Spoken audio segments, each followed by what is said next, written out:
ఇవాళ స్కాములు చేస్తూ అమ్ముతున్నారు. జువెల్దిన్న ఫిషింగ్ హార్బర్ చేపల కోసం పోయే మత్స్యకారులకు బోట్లు కొనిచ్చి ఆ బోట్లను పార్కింగ్ చేసేదానికోసం ఆ హార్బర్ను వాడాల్సిన చోట ప్రైవేటుకు చంద్రబాబు నాయుడు స్కాములు చేస్తూ అమ్ముతా ఉన్నాడు. నిజంగా ప్రతి మత్స్యకారు సోదరుడు కూడా ఆలోచన చేయాల్సిన అవసరం వచ్చింది. రాష్ట్రంలో ఉన్న ప్రతి పేదవాడు కూడా ఆలోచన చేయాల్సిన పరిస్థితి కూడా ఉంది. నిజంగా ఎంత దారుణంగా ఉంది ప్రభుత్వం అంటే, మన ప్రభుత్వంలో మంత్రి సిదిరి అప్పలరాజు మత్స్యకార మంత్రి మన ప్రభుత్వంలో ఈరోజు మత్స్యకారులను చంద్రబాబు నాయుడు ప్రభుత్వం ఎంత దారుణంగా హింసిస్తూ ఉంది అంటే, చిన్న ఎగ్జాంపుల్ ఆ సిదిరి అప్పలరాజు కథ వింటే, సిదిరి అప్పలరాజు కొడుకు 18 ఏళ్ల పిల్లోడు. సిదిరి అప్పలరాజు డాక్టర్, పలాస ఎమ్మెల్యే, మంత్రి, ఫిషింగ్ మంత్రి మన ప్రభుత్వంలో. సిదిరి అప్పలరాజు కొడుకు 18 ఏళ్ల పిల్లోడు బైకు తోలుతా ఉండి, కర్మవశాత్తు బైకు తోలుతా ఉండి ఎవరిలో గుద్ది బైకు తోలుతా ఉండి ఒక మనిషి చనిపోయాడు.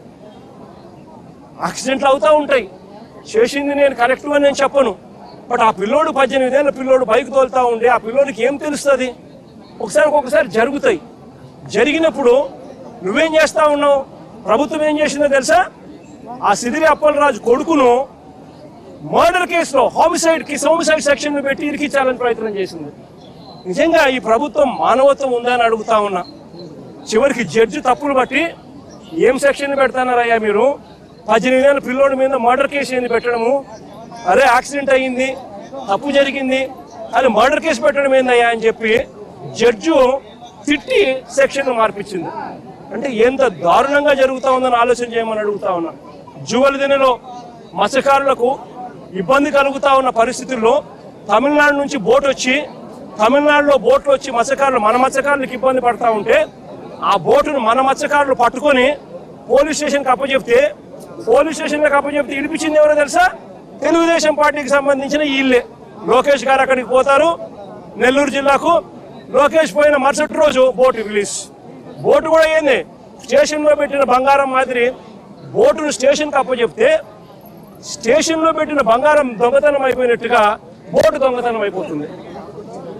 దానికి కారణం ఎవరంటే లోకేష్తో పాటు ఇంకొక తెలుగుదేశం పార్టీకి సంబంధించిన ఇంకొక ఎంపీ, రాజ్యసభ ఎంపీ.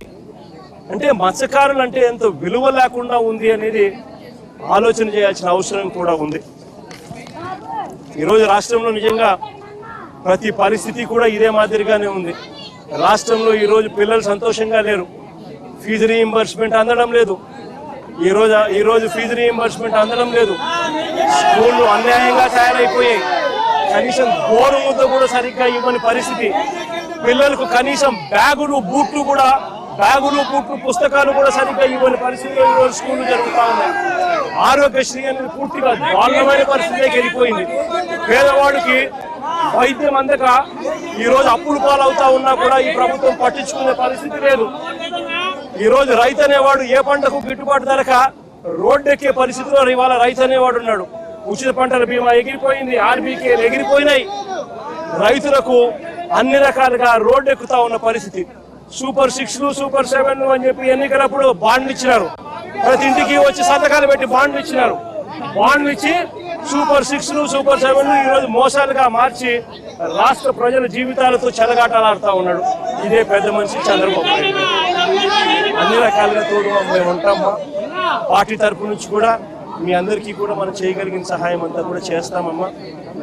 అది ఎక్కువ చేయలేకపోయినా కూడా ఖచ్చితంగా చేసే కార్యక్రమం మ్యాక్సిమం ఎంతైతే అందరం కూడా మాట్లాడుకొని పార్టీ తరపు నుంచి మ్యాక్సిమం నీకు అందించే సహాయం కూడా చేస్తాం.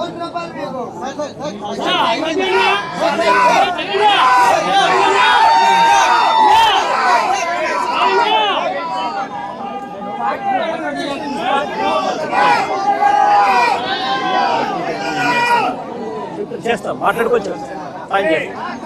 తప్పకుండా చేస్తాం.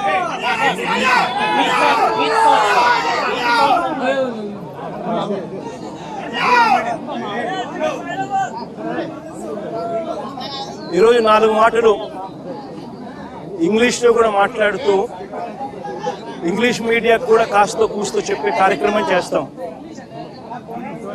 The incident which took place in Andhra Pradesh is the most inhumanitarian incident. An incident which took place where 6 fishermen families have lost their lives while they were in the sea. In spite of repeated messages